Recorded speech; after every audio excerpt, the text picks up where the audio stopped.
नमस्कार दोस्तों, मैं प्रतिभा आपका अपने चैनल में स्वागत करती हूँ।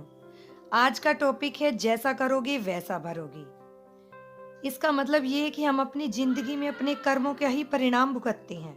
जब हमारे साथ कुछ अच्छा होता है तब हम खुद ही बोलते हैं कि शायद मैंने कुछ ना कुछ अच्छे कर्म किए होंगे, इसी वजह से मेरे से अच्छा परिणाम मिला है।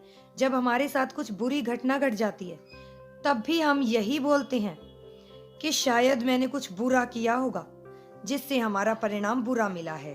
तो यह बात सच है।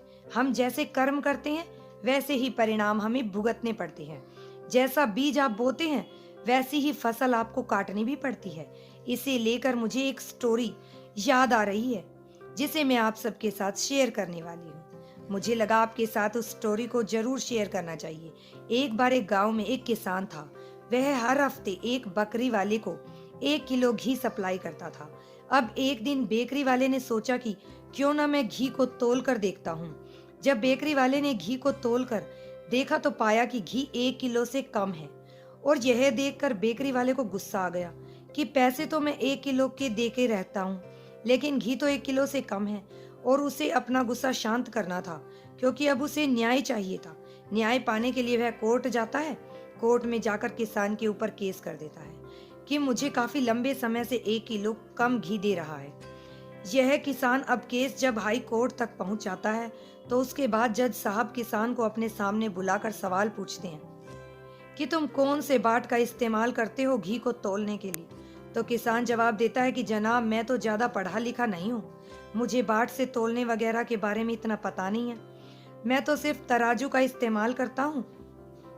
मैं जब इसको 1 किलो घी देता हूँ तो बदले में मैं इससे 1 किलो बिस्किट भी खरीदता हूँ, और उस बिस्किट के वजन के बराबर ही घी तोलकर मैं इसको दे देता हूँ।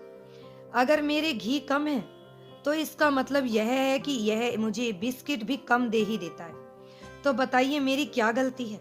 यह सुनकर जज साहब किसान के पक्ष में फैसला सुनाते हैं और बेकरी वाले को दंड देते हैं। तो इस कहानी का तात्पर्य यह है कि अगर आपको लग रहा है कि आप किसी के साथ चालाकी कर रहे हो तो आप कुछ समय के लिए हो सकता है चालाकी आपकी चल जाए, लेकिन अंत में जो परिणाम होगा वह इक्वल ही होगा।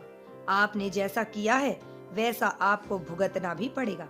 तो जब पता है कि जब जैसा हम करेंगे वैसा भुगतना भी पड़ेगा, तो क्यों बुरा करें, हम पहले ही रुक जाते हैं। एटलीस्ट यह सेटिस्फैक्शन तो हमारे अंदर आएगा ही ना कि हमने किसी का बुरा नहीं किया था।